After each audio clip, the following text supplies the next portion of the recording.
Welcome to the Slop Farm. Enjoy the video. You begin by confirming eligibility and the exact photo requirements at the issuing office. This saves rejections. Once confirmed, gather your current ID, proof of identity, and any required forms. Now take or order a passport-style photo that matches specified size, background color, and head measurements. Make an appointment if required. Many agencies require online scheduling. While booking, note payment options and processing time so you can plan around any temporary ID needs. You will now fill out the replacement or update application carefully, answering every field exactly as on your documents to avoid mismatch delays.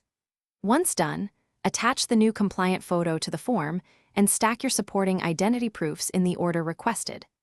At the counter or online portal, upload or hand in everything and pay the specified fee.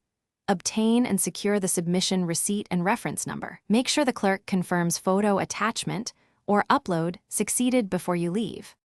Once processed, you'll receive either a temporary document or the updated ID. Immediately verify the photo placement, clarity, and personal details. If you need to wait, track progress with the reference number and follow up by phone or online if processing exceeds stated times. If the photo is rejected, make sure you know the specific reason, background, size, or expression, and retake one adhering strictly to requirements. Then resubmit within the agency's correction or appeal window to avoid extra fees. Thanks for watching. Consider subscribing if we helped you today.